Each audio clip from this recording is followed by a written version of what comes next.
Olá pessoal, sejam bem-vindos mais uma vez. Este é o Navegação Aérea Descomplicada, o seu canal de navegação aérea e controle de tráfego aéreo. O meu nome é Ivanelson Lobato, eu sou professor de navegação aérea, controlador de tráfego aéreo e autor dos livros Navegação Aérea Descomplicada. 2 volumes com tudo o que um piloto ou controlador de tráfego aéreo precisa saber sobre navegação aérea. Se você quiser adquirir o seu exemplar por um preço muito justo, entre em contato com a gente, naveaéreadescomplicada@gmail.com, que vai ser um prazer lhe enviar o seu exemplar autografado e com uma dedicatória. No vídeo de hoje, a gente vai concluir o assunto de magnetismo terrestre. No primeiro vídeo sobre este assunto, a gente falou sobre declinação magnética e hoje a gente vai falar sobre inclinação magnética e desvio bússola.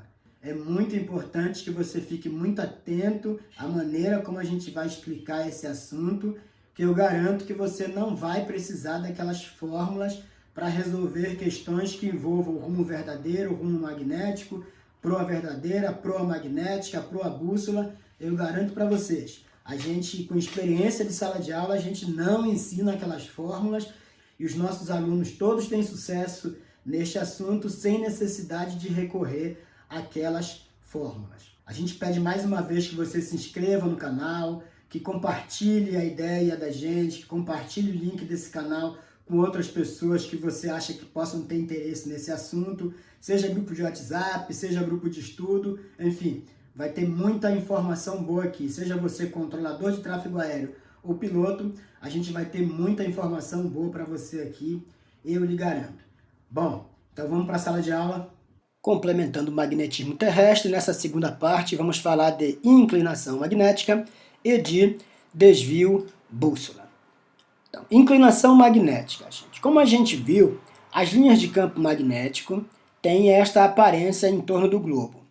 E se uma aeronave estiver voando, por exemplo, aqui nessa região, próximo da linha do Equador, ela vai estar na melhor região possível para se utilizar uma bússola magnética. Ocorre que nessa região aqui, em qualquer ponto ao longo dessa linha de campo aqui, a gente vai ter uma componente horizontal e uma componente vertical.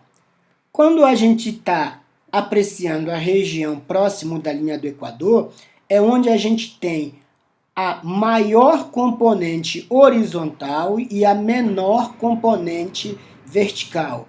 E à medida que a gente vai se aproximando dos polos, vai acontecendo o contrário. A componente horizontal passa a ser menor e a componente vertical passa a ser maior, de modo que quando a gente está aqui na vertical do polo, a inclinação magnética ela é máxima. E aqui na linha do Equador, a inclinação é mínima. Como consequência, a inclinação magnética torna a bússola magnética inútil nas regiões polares, tanto na região do Polo Norte quanto na região do Polo Sul. O que aconteceria aqui, gente? A agulha da bússola não se preocupa com a direção do eixo longitudinal da aeronave. A agulha da bússola vai sempre se orientar com essas linhas de campo. Então, o que aconteceria com uma agulha da bússola de uma aeronave que se encontra aqui sobre o Polo Norte? A tendência dela seria apontar para baixo. E numa bússola simples, o que vai acontecer?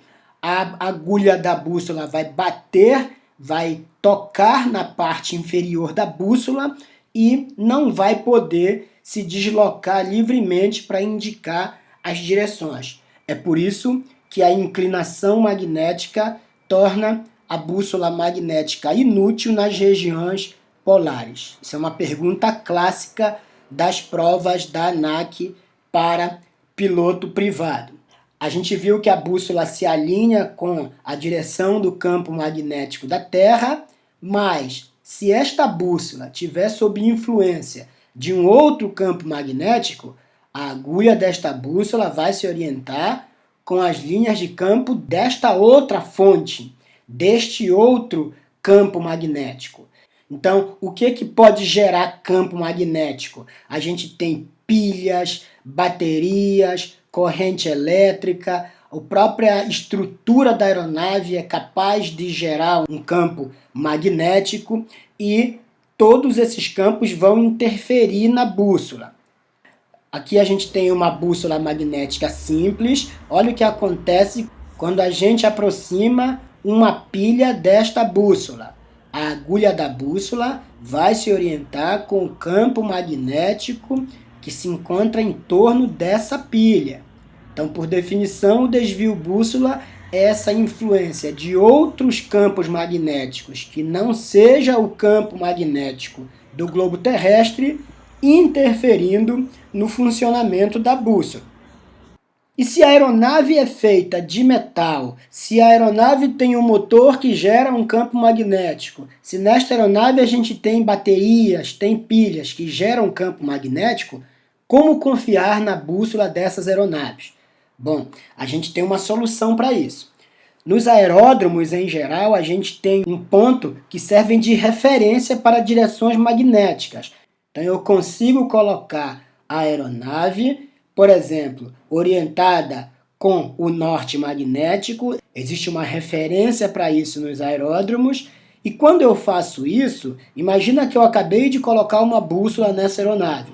Para eu verificar se existe algum desvio nessa bússola, eu ponho essa aeronave nesta direção que eu tenho certeza de que é o norte magnético e olho o que acontece com a bússola magnética dentro da aeronave. Vamos supor que esta bússola tenha retornado um valor de 0,10 graus aqui, 10 graus aqui. Bom, para isso a gente vai precisar arrumar essa bússola. Então, existem lá os parafusos de compensação, os mecânicos de aeronaves vão fazer esses ajustes e vão forçar esta bússola a apontar para o norte, ou seja, para marcar 0, coincidindo com a direção do eixo longitudinal da aeronave. Bom, isso feito, gira agora a aeronave para a direção 090. Tem uma referência lá que me diz que essa aqui é a direção 090. Aí eu olho para a bússola e percebo que aqui eu tive, por exemplo, 85 graus. Então, mais uma vez, força lá a bússola a ter um valor coincidente com a orientação da aeronave. Gira agora a aeronave para a direção 180. Verifiquei, tudo ok, não preciso fazer ajuste. Para a direção 270. Opa, eu vou precisar fazer um ajuste. Faz os ajustes no parafuso de compensação. Conseguimos aqui a condição ideal. E aí, quando põe essa aeronave na direção 360 magnética aqui, agora está dando 355. Força de novo aqui. E a gente vai fazendo sucessivos ajustes até que chega uma hora que não tem mais o que fazer, a gente vai ter uma pequena diferença entre a orientação da aeronave e o valor que a bússola está indicando. Por exemplo, eu tenho aqui, depois de todos os ajustes feitos, eu coloco a aeronave na direção 090 e ela indica, por exemplo, 093. Então, eu anoto isso para a direção 090. Se eu quiser voar na direção 090, eu devo seguir na direção 093.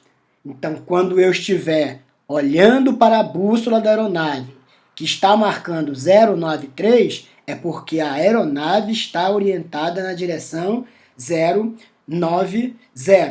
Para eu voar na direção 090, eu devo seguir, eu devo voar na direção 093 com a bússola por conta do desvio bússola. E aí a gente anota a correção necessária para cada uma dessas 4 direções aqui, que são os pontos cardeais, ou faz isso para os pontos colaterais. E aí a gente monta este cartão, e este cartão tem um nome específico, ele se chama de cartão de desvios. E o que a gente vai fazer com esse cartão? Esse cartão vai ser colocado próximo da bússola para que eu saiba qual é a correção que eu vou precisar fazer para cada direção magnética que a aeronave está orientada. E tem um detalhe importante: este cartão só serve para esta bússola nesta aeronave. Se a gente, porventura, tirar esta bússola e instalar em uma outra aeronave, este cartão perdeu a validade. Porque estes valores que a gente tem aqui são resultado da influência dos campos magnéticos que estão influenciando esta bússola nesta aeronave, com estes equipamentos, com esta estrutura nesta aeronave.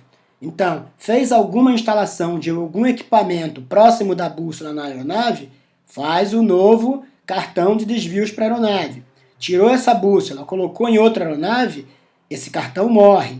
Trouxe outra bússola para esta aeronave, este cartão também não serve. Então, cada bússola com seu cartão na sua aeronave e, dependendo do tempo, este cartão precisa ser substituído, como consequência, por exemplo, da instalação de outros equipamentos nesta aeronave. E para saber mais, Navegação Aérea Descomplicada, primeira parte. Nossos livros têm tudo o que um piloto ou controlador de tráfego aéreo precisa saber sobre navegação aérea. Segue a gente no Insta ou manda um e-mail naveaereadescomplicada@gmail.com. E o recado de hoje: os grandes navegadores devem sua reputação a temporais e tempestades, nos lembra o filósofo Epicuro. Ou seja, não tem moleza para ninguém. Vamos estudar. Foi um prazer tê-los a bordo. Até a próxima. Um abraço.